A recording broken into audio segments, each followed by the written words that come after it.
Yeah, Sanbonani, good day, everybody. I hope you guys are good. Cause Nami, I am good. I'm holding on, hanging in there. Okay. Yeah. Besides the point. Mbuyile futhi, guys. Namkelegile. You're welcome. Yeah, everybody. I felt like I needed to do this video now because asazani kahle. Who am I? Why am I here? Get a point. And importantly, what makes me? What makes me? I guess those are kind of questions people will be asking themselves, or they will probably even interested in knowing before they actually even listen or even watch my videos. Okay, akusiyo into engakho. I'm Phelisa. This is not a job interview, guys. This is not supposed to be a formal video after all. This is just a little bit of a background. But I want to title this video My Love and Hate for Books. I did a little bit of this on my Facebook page, and I felt like I didn't do justice to everybody and to everything. So, in order for maybe Sazan that we get to know each other, it is important and fair that give you a little bit of my background. So, question obviously okokuqala, what makes me Dumbani ngisuka mina ngisuke Eastern Cape, guys, ngale Komani. um ngisuke Eastern Cape ngale Komani, and I've been taught or studied from those schools, those schools where you're taught much about mathematics in Xhosa. So yeah, so English and I, we not friends. We're just meeting along the ways. I was taught mathematics, business, economics, accounting in class. So yeah, it's just one of those things. When I say it like that, guys, that should give you an idea that English is not my mother tongue, right? So we don't get to be judging each other because of how we speak English. That's one. Two, can you please subscribe and like and share this video, guys, and subscribe on this channel. I'm I'm nobody, but I want to be somebody. And with the time that I have in my hands, I think I could put it into good use. So I know the world I'm tapping into. I know the world that I am placing my hands or myself under, right? Because before you become nobody, then people, when they try to get to know you, they go and try and find out some shitty in order to discredit credit. But akunakinga. Sizokhula sonke, akunakinga. But yeah, basically, why I'm titling this video, yeah, my love or hate of books. I'm not by any um body even come as close as reading as people read out there. Therefore, that's why I say my love or hate of books. Because I definitely know sometime that if I have to read and there is something that I must learn, or there is something that I must get out of. So when it comes to me being pushed, that is, have that urge to really go and read, there is something the universe wants to share with me. There is something that the universe wants to teach me. So that's why I say the love and hate of books. I love books, but what I was saying now on my Facebook was, what I was sharing was, uh, when I had learned to trust my instinct or my gut when it came to reading, because it just started like as if I wanted to make a good hobby out of it, of which I did for a bit. I've read some few good books, but there were just certain genres that I would rather prefer, which is nonfiction was none of them. I've always loved reality stuff like biographies, autobiographies, and stuff like that. And I've read a lot of Christian books. I'd say a lot in my league. I've read, okay, so that was before most of the books that I've read. I've read Daniel Salt in the years. So, but where I want to go is whenever I had to read a book, there had always been a message waiting for me in a book. And I don't plan to read a book, but I will always have this urge that I must read a book. And be it that I've read the book before or not, sometimes when I have that urge, I prefer to have a total new book. Either I'll go buy it or, yeah, look for a book that I really haven't read in my shelf. So now I need to stay with trying to get to know each other here. So it's 2014 towards the end. I get sick. Okay, first before I get sick, I got an irritation or an agitation uh, on the breast, né? Like some sort of a burning sensation. So it just there, and it concerns me, but then not much because I think few days later it would have gone away. So it went away. So that was during the week of the same at the same time. So now on rewind a bit earlier, sometime I think a month or two before this. That's why I'm saying on my Facebook page, I didn't do justice on what, because I think I had found myself having to share the story, but it was not what I started like as in when it started. Of which I'm even hoping to make this one shorter because I want to cut straight to the chase. So the same year, 2014, go back. I on my Facebook, I go across or I come across a picture that was posted by a sister in Christ. And that picture had a title, that video, it was like a very short video. Like the caption was 90% of or 95 of percent cannot stay at this video for more than whatever second that it was a long time ago. And really, I looked at that video and something moved inside my body, like just something didn't take it. Yeah, just made. And at that time, I hadn't even discovered that I had that kind of phobia. But after that video, I stayed and I looked at it myself. Like I kept on going back to it. The funny thing, but it didn't sit very well with me. To a point that I even wrote back to her. I'm like, please, can you delete this? It's not nice and whatever.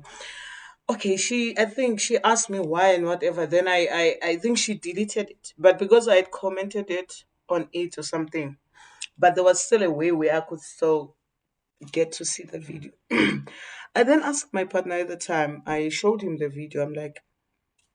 I showed them the video. I'm like, can you look at this? Like, yeah. Like, do you see anything fun? And it's like, nope. Yeah, you're not in into J, but like some party that is it. I'm like, no, man. Literally didn't get the point. But then again, I said, he said, okay, I understand why it makes you feel that way. It is a little bit nasty, but it's nothing really. And there I was having sleepless night. Go to the shower, touch my body, look at my body, thinking that there's something odd. And then, yeah, then months later, I go through this. I'm showering and then I experience the sensation. Okay, now, so come weekend, I go to church and then I meet a certain lady at church during the lunch break, actually.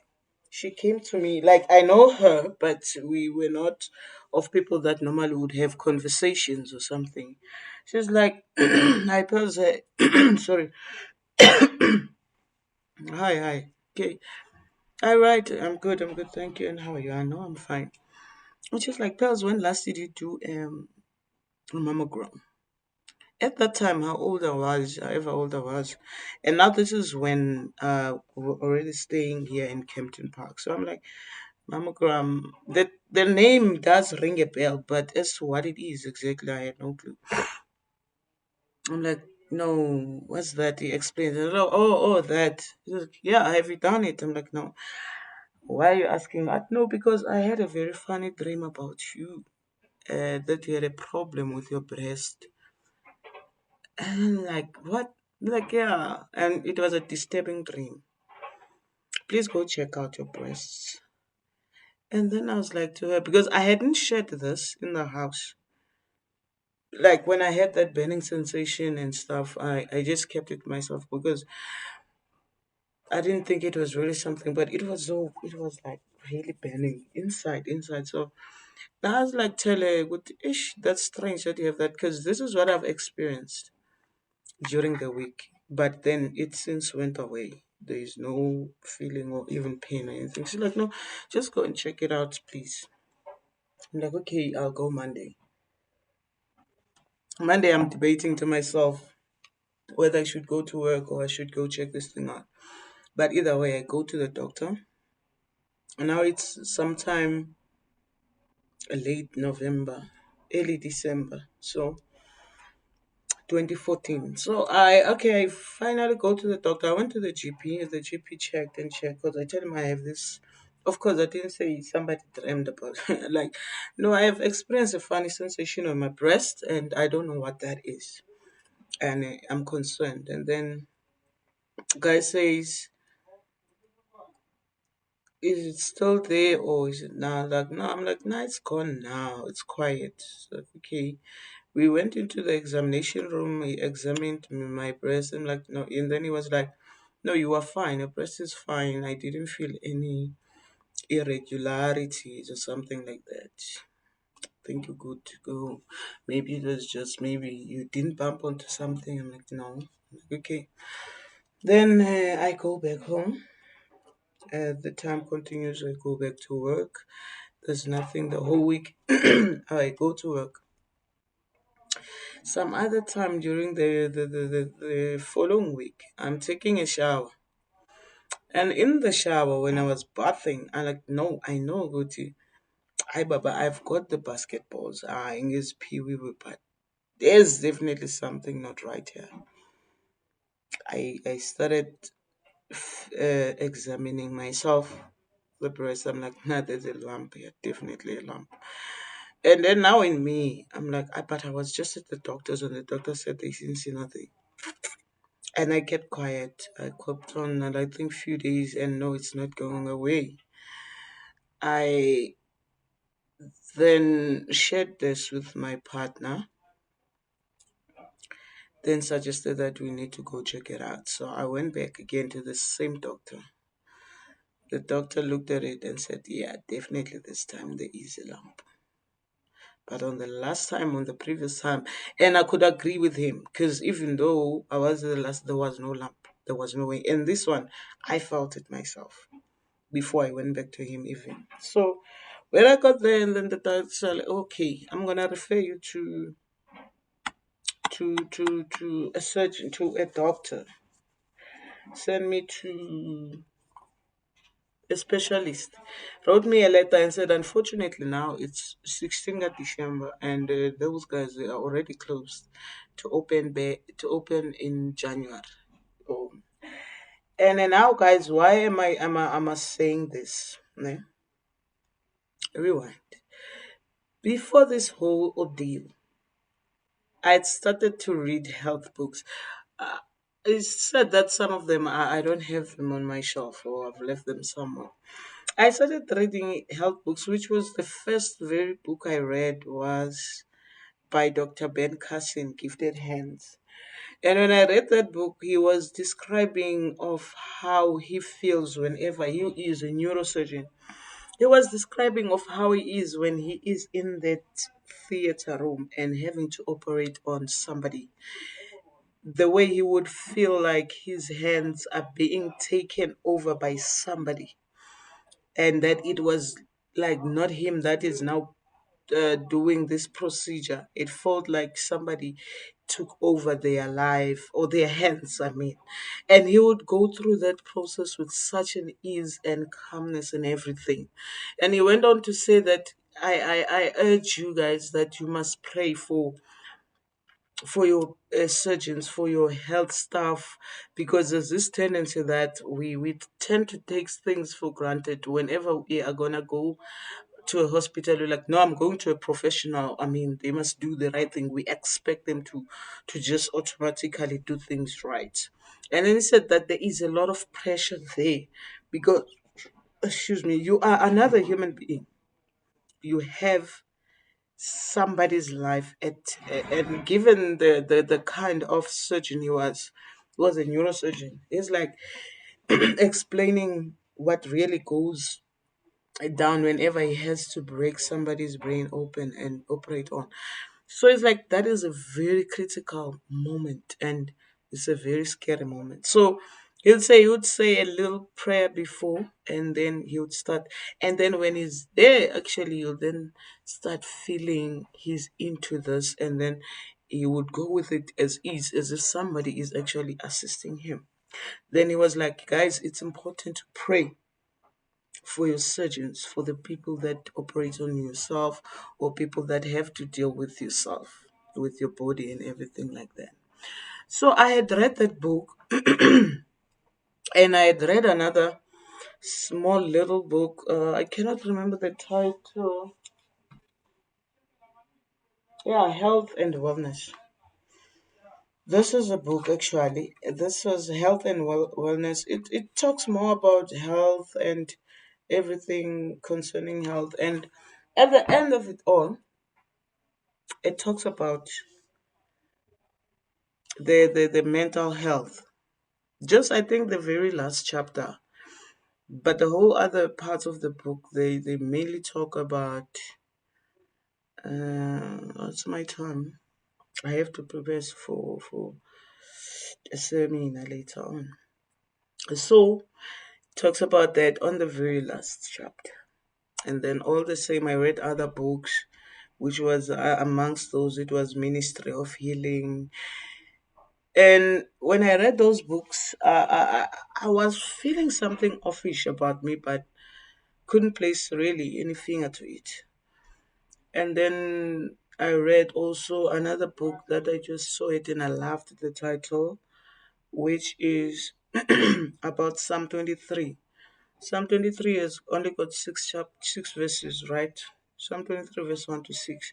So that book just is written mainly and based on the Psalm 23.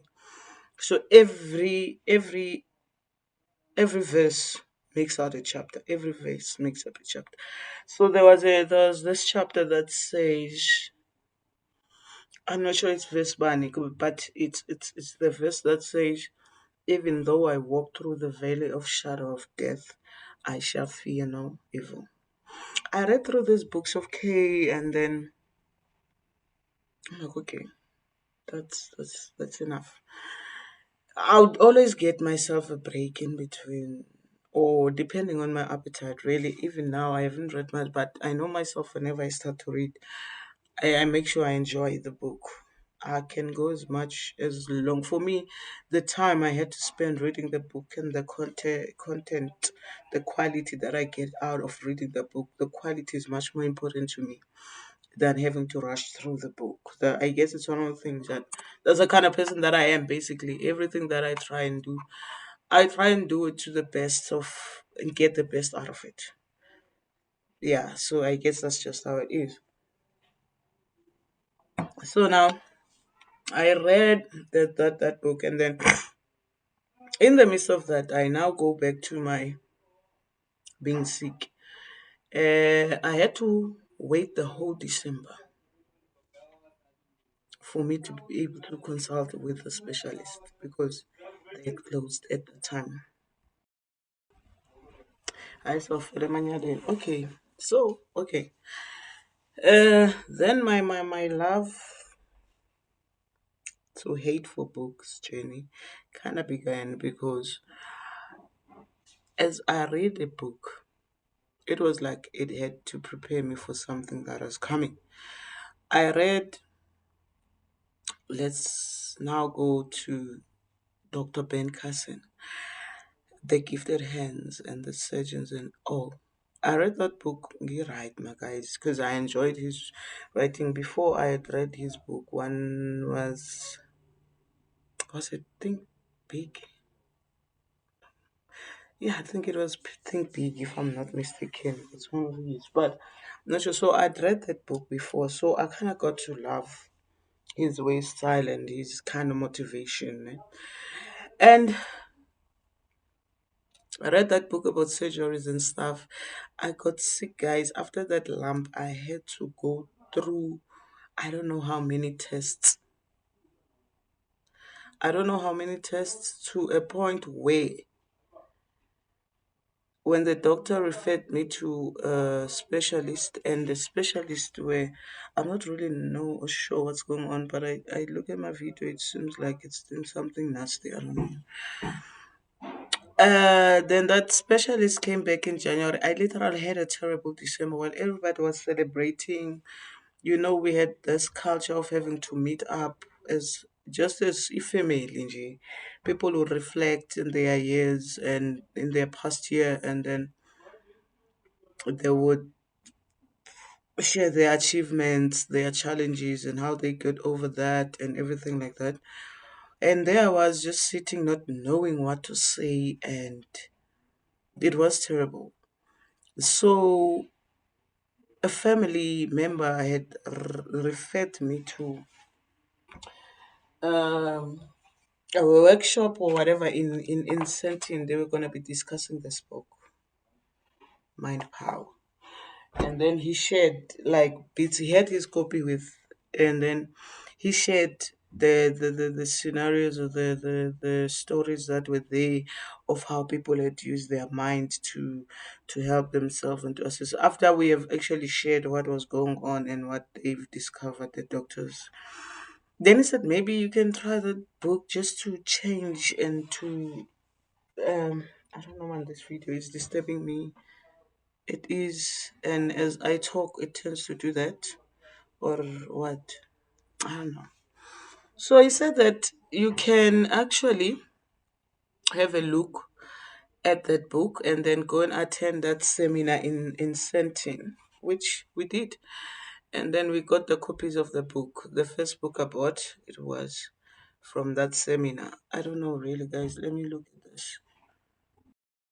Yeah, I don't know really. I'll have to look at it. I just hope it's not gonna be come out as ugly, but there's definitely something going on with my video. So yeah, after that book helped me. That's why I'm saying the love and the hate I have for books. Because going through another story in the book, learned that there was a guy that was diagnosed with cancer, and he had to use the affirmations in the book. And the next time he had to go for that checkup, whether they were checking because they were still in the process to figure out what treatment that they're gonna put on, and then the doctors couldn't believe their eyes when he went again to check, and then they said there was no cancer, and they asked him if he had been using anything else or whatever. Said no, and then they said your cancer is gone. So I'm like, okay, I've got nothing to lose. Let me try this book. And I use exactly the same affirmations that the guy had, because I could see my life flashing in front of me. After I've went now in January to see the specialist, and the specialist did confirm that there's a lump. He even said, the guy, I don't understand, how did they miss this? It's so huge. It's like the size of a tennis ball. And then there was another smaller one that he discovered there. He said, actually, there's two.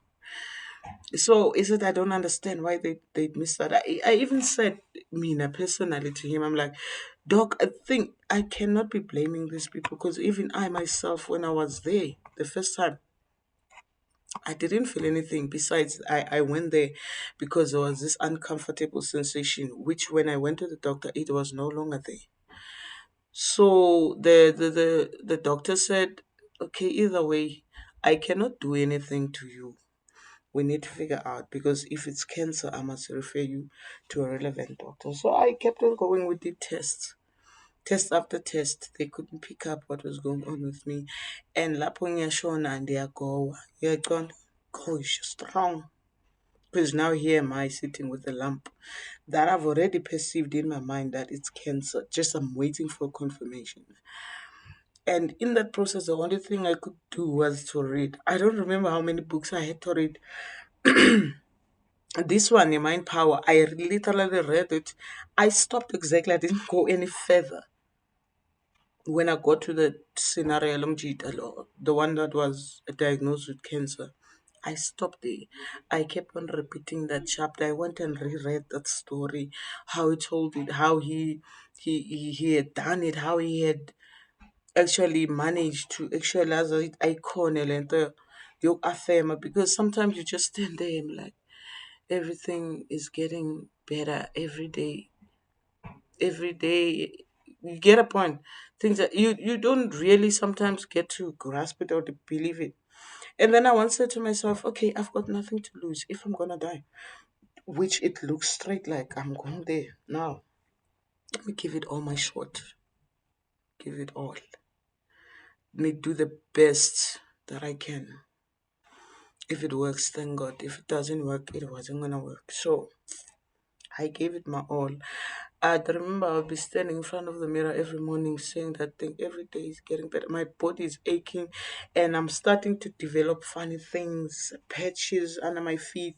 Nje, like I'm deteriorating. I could tell my body wasn't taking anything. My mental state wasn't taking anything. I'm like, yeah, ngiyashona la. Like, okay, I would only thing I'd do, I'd go to work the time when I still could, because it went as far as me not even being to be functional at work. I'd go to work 5 minutes, I'm tired. Because I think before this, during this lump thing and everything, I had starting now to suffer fatigue, terrible fatigue. No, no, no, that was actually after the operation. I went on the doctor through and thick. Shame, the guy was there with me, trying to motivate me every day that there are chances it's not. I like trying to make sure, but at that time I was struggling, guys. I had to be strong for myself. I remember the other day coming to get my results in tears. My supervisor at the time, she even came and met me at the garage just to give me a hug. Guys, wow.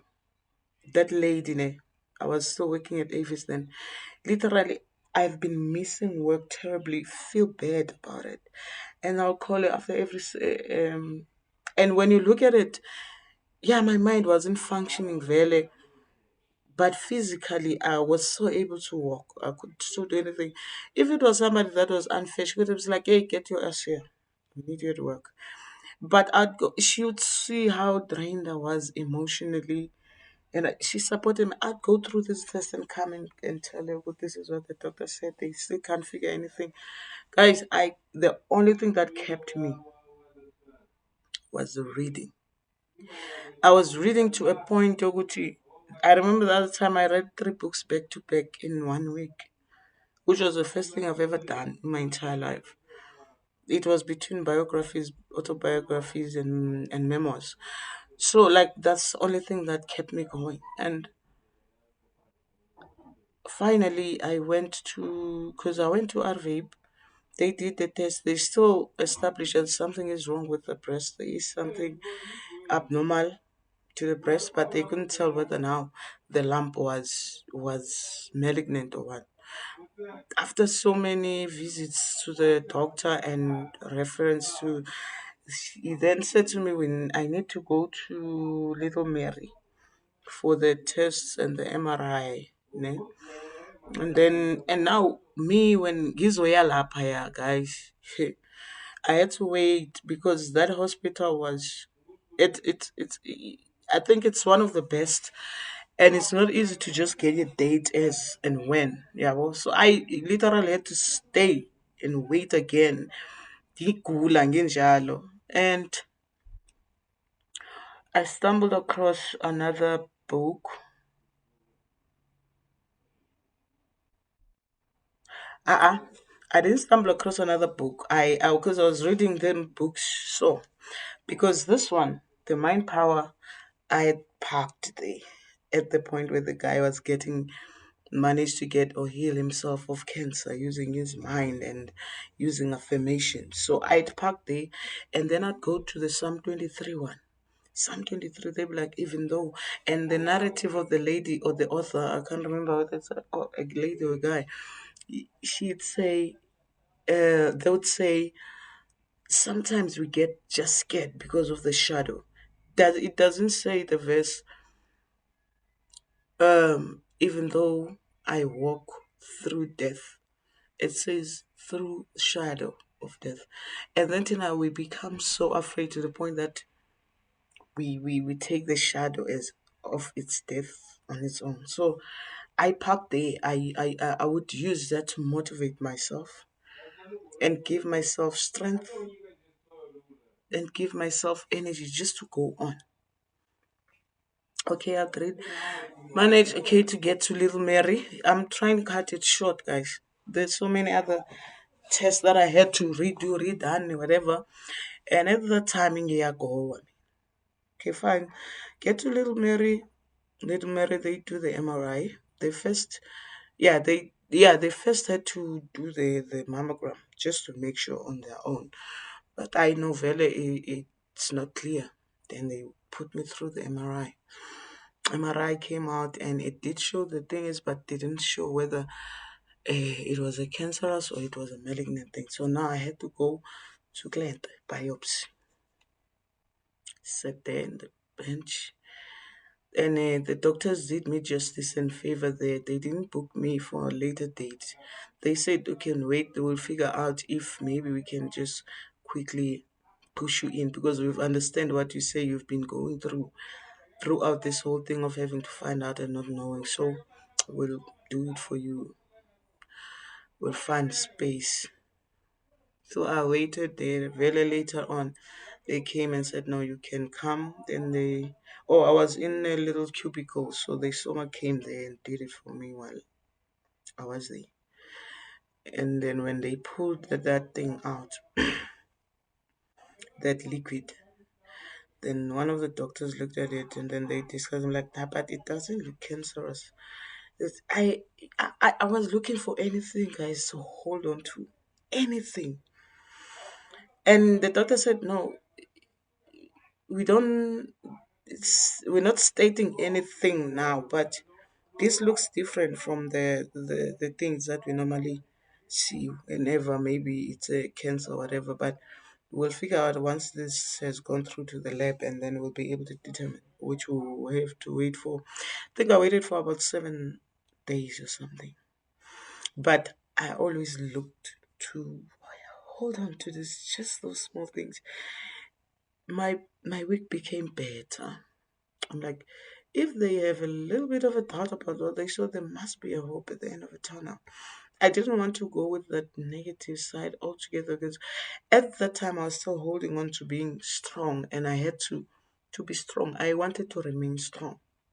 And my partner was the first time born breaking down when I met my supervisor at the garage. When she asked me, "Good, am I off the doctor already?" At yes, I'm on my way home. I'm passing. So he said, "Okay, I'll meet you at the garage." She met me there, and she gave me whatever documentation that she needed to give me, and then she gave me a hug. Gave me a hug and said it's gonna be fine. And I broke down after that conversation with her. I went back to the car for the first time. I broke down, and I continued to read the Ministry of Healing, and I continued to because I was rereading most of the books at that time. Even Ben Carson, I had to really go and reread that book because he's giving kind of hope, man. That as the doctors, we try to do everything possible in our power to help our patients because there is nothing that breaks a doctor than to lose a patient of anything. They would rather do anything possible in their power, but not to lose a patient. So I walked through these books even with the little of hopes that I had, having to motivate myself and to look myself in the mirror every day and affirm to myself that everything is getting better and better every day. Yet I'm looking, my body is deteriorating. Literally, I was in terms of the body. I mean, I've never had at any point as in my adult life had to weigh 70 kgs. And at that time, I had lost so much weight that even at work, there was another lady. Whenever I would walk in, she used being if voice like from another corridor, and then I'll start to have anxiety attack because I know the next thing she was going to say, but you have lost so much weight. All right, Inatombi. Those kind of things. Literally, hearing her voice, angakhulumi nami, ibingiphathisa anxiety attack. To the point I even went and shared this at home, and then they told me, "Good, angimtshela scrap man, like so I must switch her off the next time she make a remark." But what do I say? Because very indeed, I had lost so much weight in a very short space of time. Fine, I get that, and then the results were sent, and my doctor received the results, which I also did on my laptop. And then when I looked, I said, no, let me look at them. Either there's nothing I'm whether better or in, but fine. I look at them while I was at work because they came through while I was at work, and they just popped into my email. Remember that week I felt stronger coming from Little Mary because the doctor had said it doesn't look like it. So I been namandla nyana. So yeah, so it came through. I was at work, and then I'm like, let me open them. I'm like, no, let me go to the doctor. I'm like, nah, I get fine. So upon them, I saw okay, there were not much abnormalities and stuff. Like even though I did not really understand it fully, but I didn't see anything concerning cancer or whatever. I don't even know what I was looking for. So I went later on after work. I went to see my doctor. Called them, checked out if they're available. So after work, I went. Then he confirmed, "Ute, it's all good to go. We can now have the surgery." I was happy. I was so happy. We went for the surgery, booked me in. I think didn't wait long. I think a day after, if I remember well, it was a Wednesday of the same day. I got admitted, and then on the Thursday, I was going for the operation. And I think on the same Thursday, or either it was Monday or Tuesday, but the same day, there was a State of the Nation address by President Jacob Zuma. And I had looked forward to watch it. Those are kind of things that always kept me. And I'm like, I'll have a look at the state of the nation. Ngingumuntu ophilile. Again, nje nge-right, ngingafuni ukucabanga izinto ezi-negative. Yabo, sengibuya kwi-surgery, sengi-right. Looked forward to it. And then I went to the surgery, which took forever. And then they took the specimen and then they sent the specimen to the lab. And the thing is, I couldn't. After that, I called home. I said, "Okay, guys, ngicela nithumele the book that I was reading, the Psalm 23 book, because the other one was with me in my bag. This one, the Mind Power one. So I'm like, can you guys send me the Psalm 23 book?" They brought it, and then it was mostly here next to me. That is a day after the surgery. They gave it to me, and then I'm like, I look at it. I didn't do much. I just went to my highlights because as I was reading the book, I was highlighting. So, especially on the chapter that even though I may walk through the valley of shadow of death, I shall fear no evil. I would affirm to myself that this is nothing, Lord, except for that it is a shadow. It's not death. To a point which there is another verse in the Bible that says, "Lokugula akuyisi ekufeni." So I would affirm myself with such that, yeah, I'm sick, but this is not it.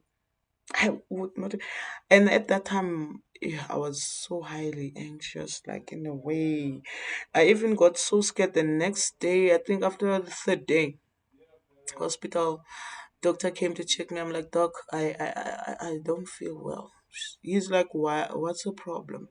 Because everything went well. The results went to the lab, and the surgery was a success. And your wound is healing nicely. I had the drain with me, and then he said, "Now the only thing that we're waiting for is the results from the lab, and I have to take this thing out from you. And then I think in a day or two after you go home."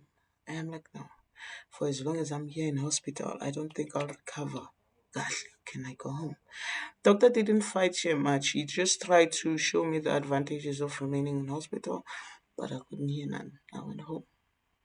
He discharged me with the drain, lead drainy gas after the surgery. So I went with that bag of mine. I remember I used to put it on the waistband. So, because after 7 days, I was gonna go back. Actually, he checked the wound and then take that thing off. So I had to do that in his surgery. So I got home for the first time in a long time. I slept literally with that bag, but I slept like a baby. I was running away from everything in hospital, from the medication that I felt like it was making me too drowsy and everything. Like I was just running away. And after that, I went to the doctor, checked the wound. The wound was healing nicely. And then he took out that drain. And then, yeah, I went back home. Because the results were not back yet from the lab. And then he was concerned. He said, "No, me, I feel like they are taking long, and but then again, I'll call you whenever they are back. We'll discuss them." Eish, now another stress sambuyela ke manje. Eish, udade uthetha uthini ukuthi he's concerned if these results are not coming, because he said that if they're taking longer, they might be rechecking and maybe making sure of things, whatever. I don't know. I'm like, okay. Now the results of the specimen, what was taken out of the breast, the lumps themselves. So that's what was a hold up. So I went back. I tried to live. I tried to survive. And then I think the following week he called me because that week he took out the train. And then he called me not long after. I said the results are back. He went in to discuss them. He took out an envelope from my file, and then he said, "Ish, I see there's one result here. There's only one for one lump. And now this is it's not right. I don't understand why they didn't send back the others unless there is something that they're probably still looking at. But yeah, these ones are fine. You do not have cancer. It's confirmed it was just a cyst indeed. So yeah, we are good. You are safe." Then I went home. Now, with that thought lingering behind my back that there's only one specimen results that came back, that either way I tried to leave. Guys, if it was not for the book and the music, I mean, like my kids, I was actually even running away from spending time with them because I was at the point where I'm like, I don't want to lead them on to actually be thinking that I'm gonna be here forever in the next few weeks or few days. I might not wake up. So I had started really to disassociate myself, and I didn't know where to link this to, because now this was also after the operation had taken place, which was successful. And yeah, okay, fine, that was done. And then the following weekend we go into church as a family. The kids are at the back, I'm seated in the front. And I would think I was in tears the whole way to church. And I'm trying to make sure that no one sees me in the car. I just was looking outside the window, like lying there. These kids are happy playing in the back. The family mommy is fine and everything. And as usual, as things would be, there's beautiful music playing in the car. I was in tears, like literally rolling down, because I could figure out that something is not right with me. There's something when that has shifted. And now this is after the operation. There's something that is engathi ncam. Angazi ukuthi ngizoyibiza kanjani ngesingisi. There's something that is just not adding up now within my body, because I had an expectation that when I get my results, I'll be so elated and so relieved. And it only took only one night that I slept very peacefully at home. The next day, I felt like there's this cap, this dark cloud hanging over my face like this, blocking my view and everything. To a certain extent, one day going to the fruit and veg, while we are in the car and the kids, everybody's in the car, I felt this terrible loneliness, like the painful kind of loneliness. Loneliness that is so sad, like hitting me straight to my heart. Like, I didn't understand where it's coming from, but I was so lonely. I wanted to cry, yet the car is full. And then we went to the fruit and veg, and then we bought. I was not even excited to get the nuts that I normally would get. It was just me wanting to get everything that we needed to get, and then I just wanted to go back home. My heart was so sore. I was so in pain, but now not a physical pain, but an emotional pain that I couldn't explain or even say where it was coming from, neither where it was going. Because I had had an operation, successful one. The doctors were great, hospital was great, everybody involved in my journey at that time. Advape Hospital was super, guys. Even the Little Mary Hospital was super, guys. They took care of me. They did the, like, not just me per se. I wanna believe every patient that's there, because I was never there once, and every time I would be there, I'd receive the best of treatments ever. So now this now start another thing now. I'm healthy. I'm happy physically. Now I'm starting with these emotions that I could put my finger on, that I was in, and my really really getting sick is really becoming worse. Like, my feeling of being sick is becoming worse. I'm losing weight. I'm losing clothes. I can't wear the same clothes as I was wearing 3 or 2 months ago. Everything was just hanging and langing. It was just something out of the movie, guys. And then I'm like, okay, something is now wrong, but what is it? Remember one time I went to spa, because I would even struggling with what to eat, and my partner I had at the time, I'm not gonna lie, the support, it was there, because there was this thing I struggled to eat. They would make sure that I have to have something to eat. Go there lunchtime when it's free. If it's my lunchtime and they're available, they would go pick me up at work. We go look for something to eat. I remember this other time we go to spa. When we got to spa, I was just lying next to, leaning on the food glass. You know, there's that glass where it keeps the food warm, and there was so much warmth that came there, and I just stood there, and even the person that I was walking with didn't even realize that I'm in the moment. And the thing that snapped me out of my whatever moment I was at, It's a guy that is served food there. He's like, "Are you okay?" I'm like, "Yeah, I'm good." "Why?" It's like, "No, you don't look fine."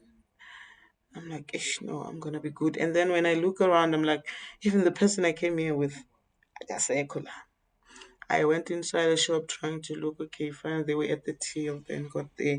And then now going out there, I felt like, and now I still have to go back to work. Because there's a time where I had, like, okay, I've had the operation. Now I need to be strong. I need to go back to my normal life. But my life wasn't not becoming normal. It wasn't becoming normal at all. Uh, I was this fun person at work, make jokes, make everybody laugh or anything like that.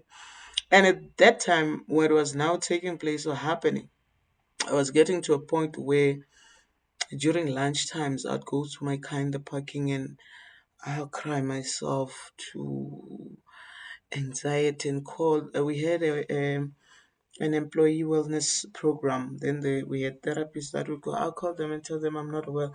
They ask me, "What's wrong with you?" I'm like, "I don't know what's wrong, but I don't feel okay. I feel like I want to cry. I'm tired all the time. I stand up from my desk. I want to go and sleep in the bathroom. And when I get to the bathroom, maybe to get a 5 minute nap, I can't." And it was something that now I couldn't tell. And I told them I just went through the surgery. How was the surgery? Surgery was fine.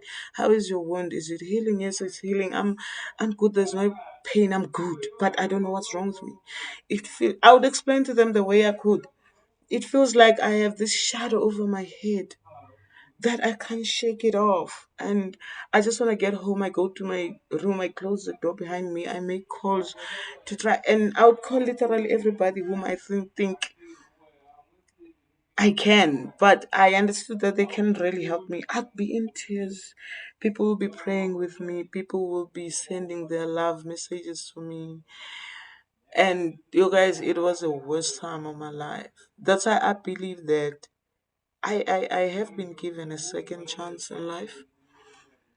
And I believe that that wasn't just there, and that wasn't just there for that. It was something. It is there for something, for some reason. Because fine, I went through that, and then with this lingering head of mine that is feeling like it has got a life of its own.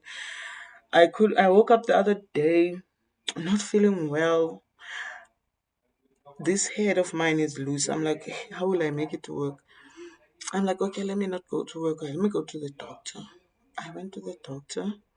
And now my question is, I seated on the line. The queue is long. I'm thinking of myself. What am I gonna say? What's in Kulayin? How am I gonna say? The doctor's gonna ask me what's wrong. What am I gonna say it's wrong? Because really, I don't know. And then I sat there. I'm like, okay, I'm gonna say I've got nausea because I've got this funny feeling in my head. I know it's not nausea, but it's something in my head. It's something that is wrong with my head, and I just don't know. I don't have a name for it. And then there I was sitting on the line, going to the doctor. The doctor asked me, "How are you feeling?" I'm like, "Hey, doc, I'm not well." He's like, "Okay, what's wrong?" I'm like, "I have this nausea, this thing with my head." He's like, "Are you not pregnant?" I laughed, like, "No." And then he's like, "Okay." I told him that I just went to an operation, so. And the wound and everything is fine. He went and checked the wound, everything in the wound was fine. And he said, "Okay, you're saying now it's nausea. Are you taking any of the treatments?" I'm like, no, I was given antibiotics for 7 days, which I took, and then I finished them. It's been a while now since I've been off any treatment of this thing. He like took me into the room and then he said to me, "Okay, fine. I'm gonna give you an injection. After this injection, you must drive. Are you driving yourself?" I'm like, "Yes." Like, "Don't pass anywhere." It's like you don't have anyone to pick you up. I'm like, even if they are not around here now. I would have to wait here forever. It's like, okay, from here you drive straight home because the injection I'm gonna give you is quite strong. Like, okay. The doctor gave me injection, gave me the tablets. I took everything. I drive back home. There are just robots in town in Kempton Park. They are not far from my place. It was about 2 Ks, if I remember right, just before an engine garage. Those who know Kempton Park, just before there's an engine garage. When you are coming from, there's a mall there. There's a four-way stop there. Stand there, the robots, guys. I fell asleep. Hey, and I woke up to cars hooting and whatever next to me, and then I'm like, shucks, I was sleeping. I woke up, I proceeded, drive straight home. And now, with the kind of sleepiness I had, I was sure and certain that, you know what? I get home, I hit the bed, I sleep. What? And I think it was around about 12 now. And my plan was I was going to go to work after the consultation because I had felt that I could know sing love man kakhulu man. And now I was starting not to like that myself. I'm like, okay, as in, let me go there, go back to work. The doctor just said, I must go and sleep. So I'm like, okay, let me go and sleep. I'll go tomorrow. He booked me off for today and tomorrow, following day. So I get home, I try to sleep. I couldn't sleep. My head just feel like it was racing and about to burst. I remember walking out of the door in my place. I locked the door because I felt like, okay, I can't sleep. Let me take a walk. And it's 12 midday. The sun is scorching hot. I took a round, like walking in the complex. Not solar, guys. I regretted. I was like, flip saying, because now I'm gonna collapse here. Go, guys. I was certain and I was sure that Yabona Manj, I'm gonna collapse here. And it's tough midday. There's not many people because the complex is not a big complex, and the people there, most of them are working. You'd find maybe helpers there and there, but most of the time it was very quiet. And now being 12 midday, I'm like, the sun was burning hot here, and my head with that sun hitting there, it felt like it's just getting bigger and bigger. And when I explained this later to my therapist, she said that you almost killed yourself. She's like, you almost killed yourself. The first mistake you did, you went to the doctor and you said you had nausea. You got an injection that has nothing to do with what you had. Because what you had when it was the physical symptoms of depression and anxiety. It was not, your anxiety had passed the stage of just being there emotionally. You were experiencing what we call physical symptoms of depression, because I couldn't eat. The food would smell as if I'm pregnant. Like I literally would vomit at the food that had oil or something. That's why I struggled to eat for a very long time. And I would prefer veggies but boiled. You get a point? Like that's why Vele, even they said at the hospital, when depression is so severe, sometimes if it's easy for a person to have symptoms of somebody that is pregnant. Because at that time there, I couldn't eat. I felt like just I'm gonna vomit. Things like it couldn't stand. So okay, fine. I called my partner. I'm like, Ish, come please. I'm not well. I'm in the house. Because Bea is good. I went to a doctor and then I go, what's wrong? What did the doctor say? No, he gave me an injection and now it made me so drowsy and now I cannot sleep. It feels like my head. I was sleeping all the way when I was driving, but now I can't sleep in the house. If maybe you can drive around to your sites and then I'll just sit there and then probably sleep there by the car. I couldn't sleep in the car, but I do remember feeling a little bit less, feeling a little bit better. And then on one of the sites, got there, went in, and then when they came back to the car, I remember I had my phone in my head. I was reading the signs of depression and whatnot. I had it in my mind because even way before this whole thing is, I had it in my mind that I might be struggling with depression before the sickness, before the operations, before everything else. I had understood myself to having. I even said one time at church that guys, oh, not to church. I mean, even to my partner, I'm like, I think I need a psychologist. And then they said, no, Jesus Christ is the greatest physician.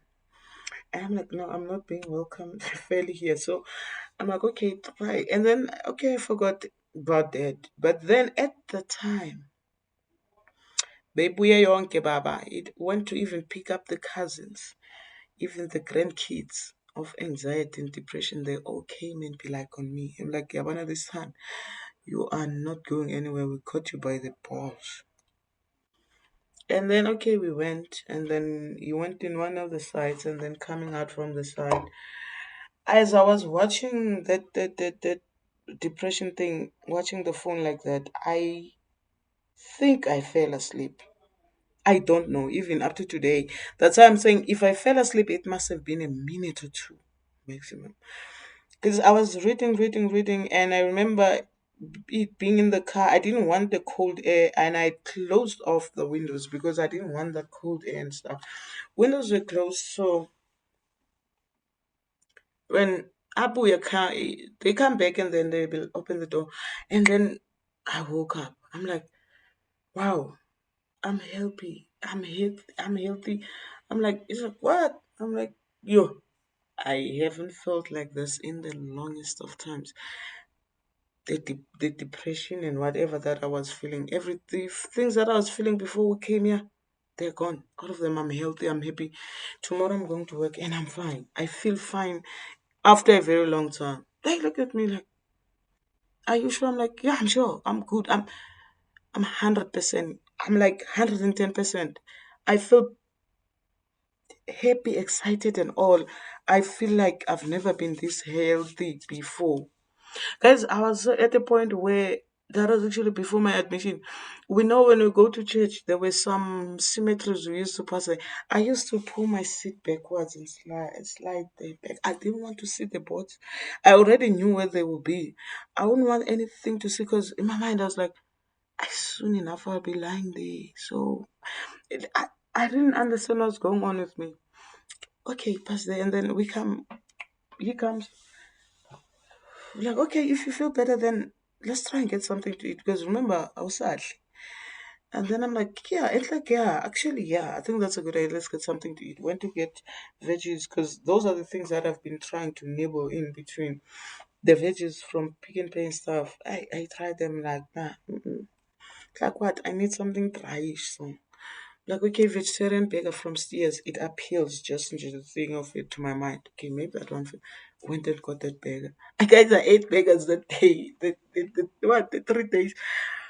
Because I remember the day when I went for admission in hospital, the only thing I had, because my partner then already knew that that was the only thing that I could stomach because it was dry. The vegetarian burger from Steers, if you guys know it, it's not rich, it's not oily. For me, that was exactly that I was looking for, and the taste, it has got some sort of sourishness and stuff. So I wanted it like that. So got a vegetarian burger. That burger, guys, I took 4 bites and it was done. And then before, they look at me like, "Are you done?" I'm like, "Yes, I'm done." It's like, "Why you ate like that?" I'm like, Ish, "Yeah, no, I couldn't." Like, you enjoyed it, no, yeah. And like on top of the fact that I enjoyed it, I didn't want anything that's gonna disturb me. I want to be alert. And I think the shift that I mistaken as being well, as being what I don't know how to call that shift. But at that time, I thought that I was becoming well. I don't know, something might have shifted in my mind. Because now I got into another mode. Besides that mode of me having to be all the time, that one I was aware of that fear all the time because I was like, always scared, shaky, and none. That time now, I think the gears they changed. I entered to another level that I even can't say. I'm like, nah, if I sit here and eating this burger for the next 2 minutes or three, if anything comes after me, I won't be able to defend myself against it. So I needed to have my mind, my hands focusing solely on what is coming to me. Because I feel like if I'm sitting here busy eating, literally, I was at the point where I was looking up and down, looking for something that's coming to get me. And I'm like, okay, at least asibonge that you ate. Like, yeah. And I didn't want to do anything, even sleeping. I would sleep, especially when I was at home. I remember because that was just the night before my admission, funny enough. That was just the night before my admission. Because now, the next day, remember, I'm booked off for these days. Then the next day, what happens is, I'm like, okay, I was booked off. I'm like, no, let me go to work today. I feel better. I'm like, I woke up. I'm like, ish. Yeah, I'm much better, man. I'll make it at work. Kupila, Himawen. Kupila, I ever made it that day. I ended up in hospital. I don't want to make it long, guys, but sengiyaceda, bambelela siyajika. So all this time, okay, my point, guys, is my books have kept me company. So there I was at work, the day two of my sick leave. There I was at work, and while I was there at work, and the managers have changed actually, but my supervisor is still being the same. And now while I was at work, I know the managers are still the old manager. So while I was at work, I'm seated at my desk. I'm trying to focus as best as I could, working, and my colleagues have started noticing, that is my teammates now, noticing my distance and not talking much and having to go out. Literally at lunch, I'd go to my car, guys, and just be on my own. And when that 1 hour ended, I'd walk back home, work, try and do whatever possible I can. And seated at my desk this morning, we had a meeting that was scheduled to take place, I think, in the early hours of the morning. Not early hours of the morning in that way, but early still, early. Because we knocked in, we checked in at 8. And yeah, we're working. And then I was seated there, there was a banging noise behind my back. Like, okay, I didn't know that it was behind my back actually at this stage. I only heard that by when my therapist told me. My psychiatrist actually told me, confirmed by my therapist. Like there's a banging noise. It's like a door that is being opened and then closed. That same thing would happen all over again, back and forth like that in the same rhythm. At first I thought it was a door, and then I'm like to myself, I thought it was a door upstairs. And I'm like, there's no way, man, because no one could be doing this with the door, and there's no wind that would be pushing back and forth. And there's no way, because the rhythm is exactly the same. And okay, I try to ignore this thing and then be busy and forget about it, and it seemed like it's gone. But immediately I sit again, and this thing would happen again every time when it's quiet, and when I'm quiet and this thing is happening, and I'm like, this thing, is it happening to me or what? And then I'm like, I don't know really what's wrong here, because it sounds like a sound that's coming from outside, from like outside of myself. And then okay, fine, we go to a meeting, we're in the boardroom now. I'm like, finally that door is gonna be fine now, it's gonna be quiet. As we said there, we normally have fun, laugh, joke around with the colleagues. So I mean, my only concern is like, I want to hear that sound if I will hear it from here. Okay, now the sound is gone. And then as we're about wrapping up the meeting, that sound is back again. And I'm like, no man, it must be something. And then I sat there quiet. I remember my supervisor asking me, Phelisa, are you okay? And then everybody laughed, and then they were like, yeah, she zoomed out, and because those are things that we used to do. And I'm like, no, I'm fine. And then everybody packs up their things as they leave. And then there was I with this banging sound. Okay, when I walk, it's quiet. And then I'd stand just to listen where it's coming from. And then it'd be like, bah, bah, bah. Like, ish, I'm like, I went back to my desk. I sat down. As I sat down, it started like again. It did the same thing again. And I'm like, how long? How long? How the flipping long is this thing gonna take go on? And now it was starting to make me panic, anxious and sweaty and stuff. I stood up. I went to look for my supervisor, who was still standing with the manager on the other side, talking with the door in their office, in her office, was open. I'm like, Louise, can I please speak with you? And then she's like, okay, let me finish up. I'm like, no, this can't wait. This can't wait. And at that time, I broke down. I was starting to break down, and then she came up and like, "What's in the whole floor of 90 credit controllers, guys?" I broke down, and for the first time, people seeing Phelisa breakdown.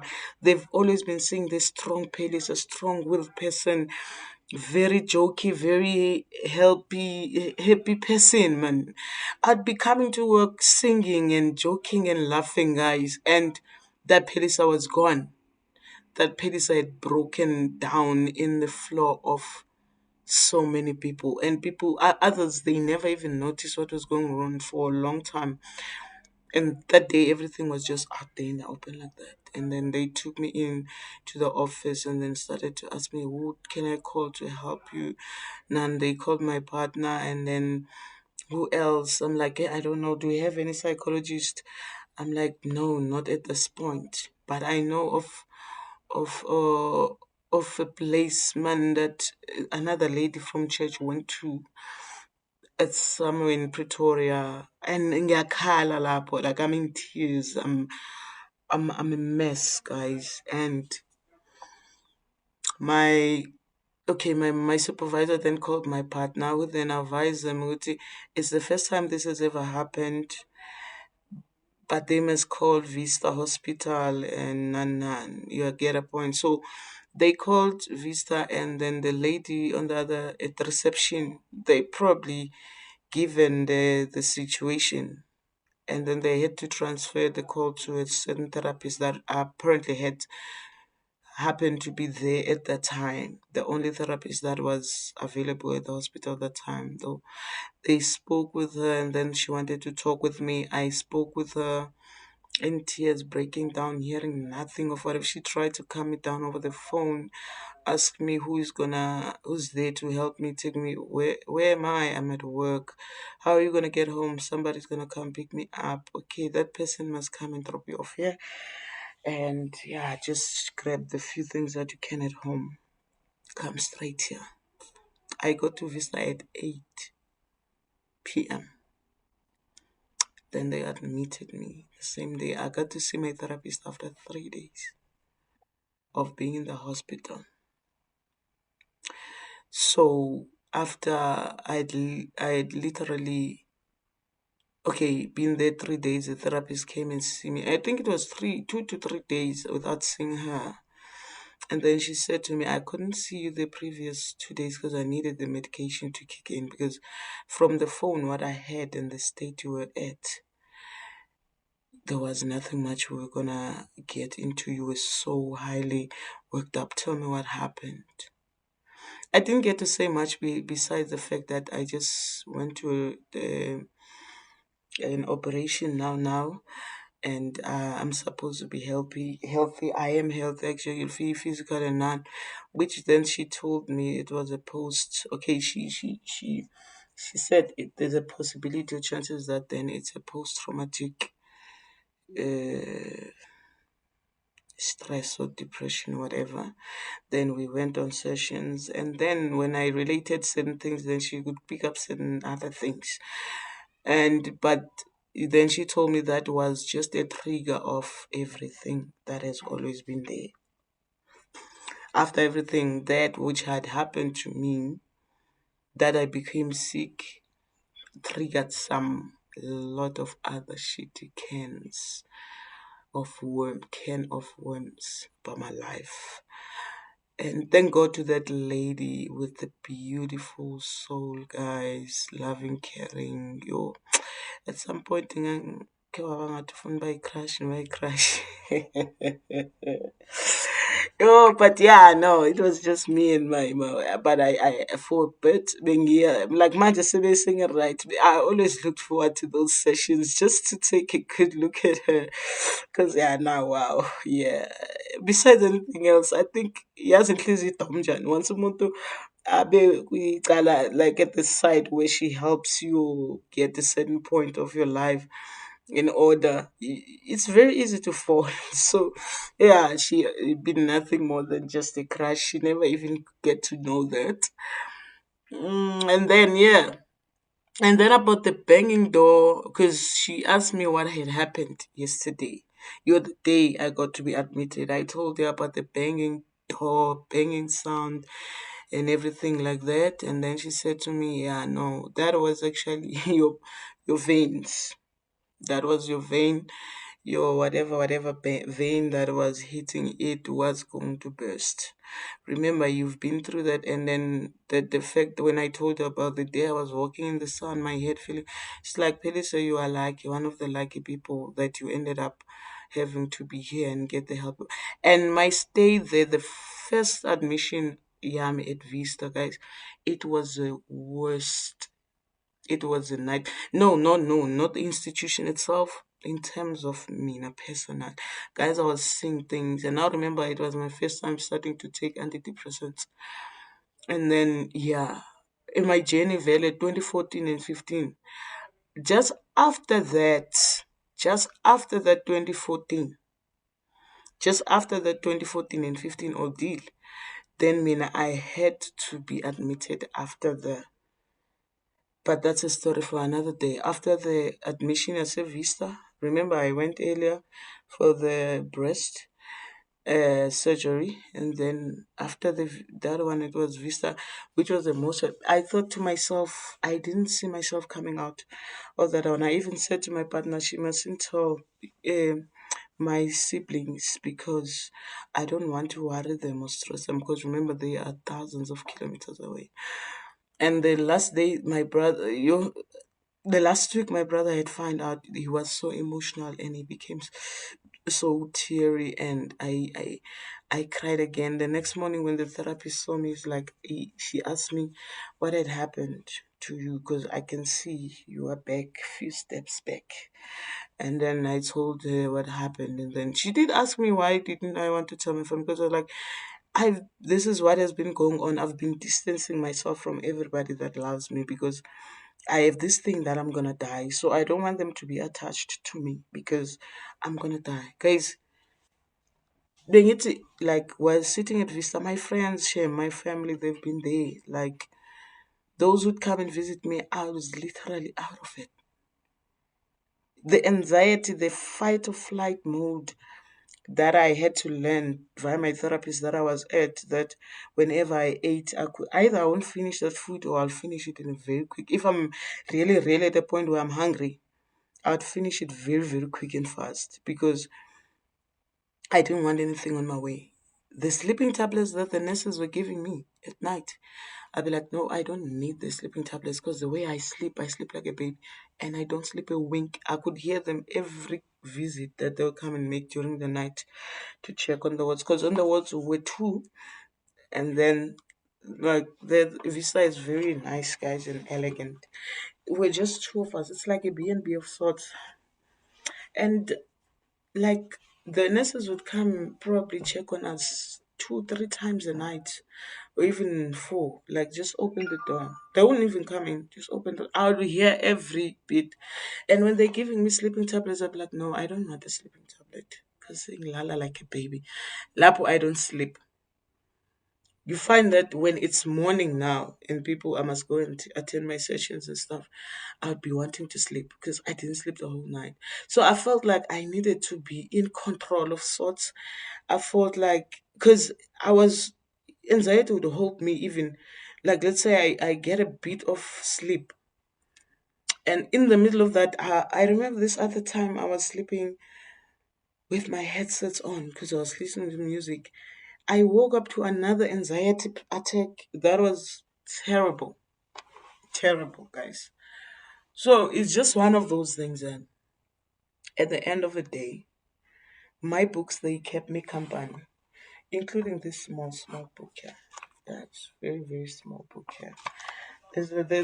At the time that I was so very highly anxious, I got to another piece of it just right at the end that said, "Heaven is a real place." I'm like, shit, I'm dying indeed. They even trying to convince me or even tell me I shut that part down. I didn't read because of everything that I've read and then been through of, and some of those things they actually happened. It was like every time I read a book, it's like a preparation of something for me.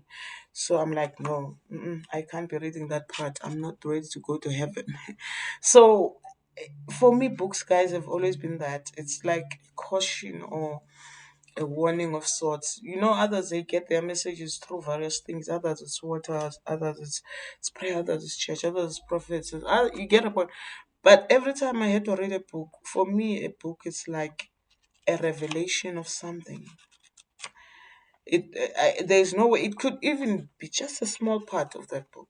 even just a small part of a book. It cannot be sometimes maybe the whole entire book, but the certain part, even if it's just a portion in just one chapter of the whole entire book, it'll be something that will be like, yeah, besixelele.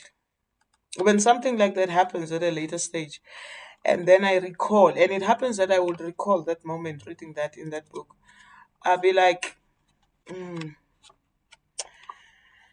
yeah, I've read it, and then it's like for me a reminder. Good to know we gave you a warning about this. So that's my love or hate of books. And sometimes, really, I know myself when I'm running away from finding certain things, I don't read.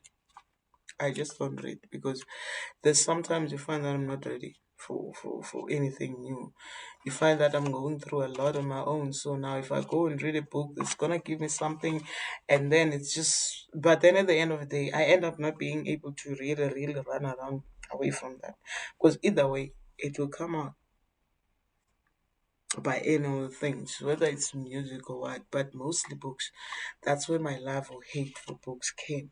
And therefore, guys, I think this video, I hope it will reach some people that sometimes we go around life not knowing our purposes and stuff, and not even seemingly that the universe is detached from us or that it's not communicating with us. And you find that the universe has always been and it is always communicating with you, but maybe you are not going to the right sources. I once listened to this other lady that was talking in SAFM. Um, she said that it was the morning, early morning show. She said that the communications or the way universe, ikuluminati. She didn't say universe, but I prefer to use that word. Said it's not the same. Like she was talking spirituality, it's not the same. Others find their communication in fire. Others they find it on the soil, the ground. Others they find it in water. Others they find it in music. And then I sat and I thought of me. She never mentioned the book or anything.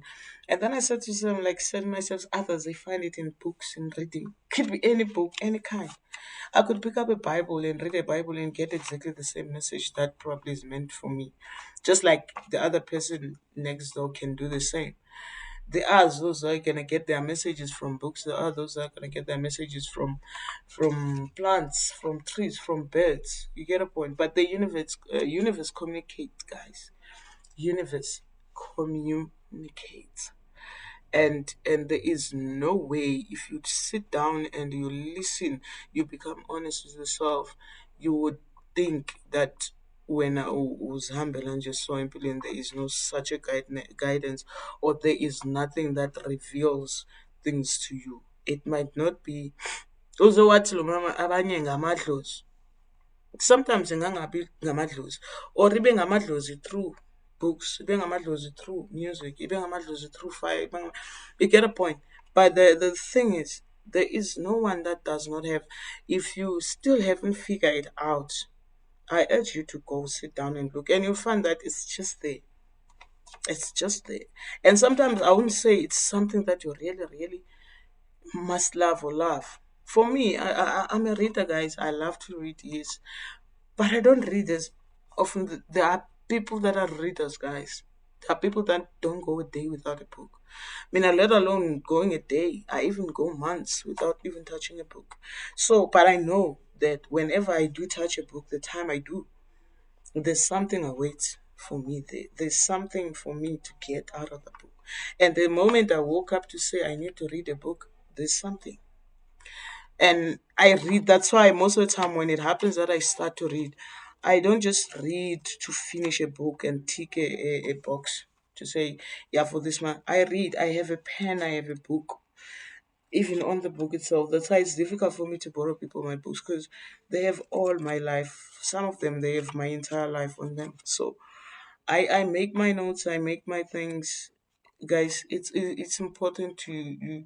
We try and work to figure out that what is that thing that in the universe communicates with you about. So for me, these books are Zaga John Cole. They've awakened something else in me that has always been there, and to a point that I even went and sometime I was trying to compare those books with with some of the books that I can call spiritual groups books. I mean, and I've noticed that sometimes these things they say the same things. Because where was that thing, Naganje? I think it's under the topic where it says health and wellness. That I actually even linked it to one of the books that I read, Zaga John Cowie. It's just that now I can't find it because I wasn't meaning to cross reference it. Oh yeah, but the chapter is mainly talking about faith itself and the power actually behind faith. I'll tell you what. The power behind faith that you can do anything, even most in the Bible it says itself that through faith you can do anything. So faith is you who activates it. It's me that decides to sit and activate my faith. So if I can do anything through faith, what then do you call having to do anything because you've adjusted your mind to a certain level? If you sit and you look at these two things, they say the same thing, but it's different worlds. And unfortunately, or sadly so, we are living in the world of spaces where we are opposing each other. Science is whatever, spirituality is whatever. But if you sit and then you look and compare these things, then the narrative and everything is the same. So that's me, guys. That's me and my story, guys. And yeah, I've been hell and back. So I think there are people that have been through hell shit and back. Because in my experience of being in these institutions, I've been quite a number of them after that first one, but I've come across people that when I look at them, I'll be like, shit. And here I was thinking that I'm at the worst. Guys, people need to go out there and then they see this. The struggle is real. There are people that are going through a whole lot of things. And there we are, we'll be sitting and then playing and thinking that we've been through the worst, through the most. Nah, guys, I think if we are fair enough, we have everything to thank the universe for. There are people that are thankful, even though when you listen to the story, you'll be like, wow. There's a girl, what's the name? Somebody just sent me this, and she knows my love for music, and she know how much I get inspired by music. So she said this week, I spent the whole afternoon in tears. 2, 3 days ago, Monday, I spent the whole afternoon in tears, and I was like, hell, there are people that went through in life that are going through a lot, and that girl was performing on AGT, and she passed away apparently. And then there are people that went into what's her name? Gosh, lady something.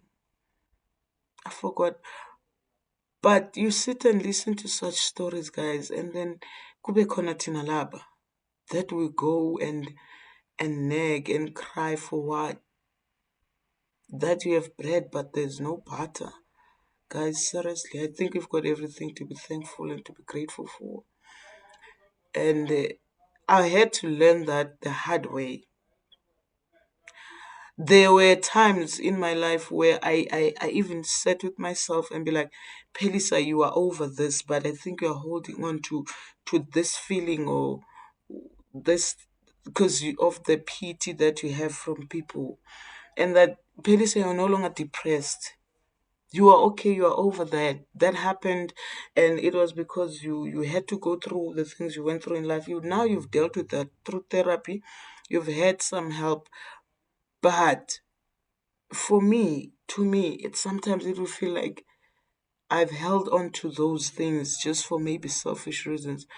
And it took me a while to actually let go of those things.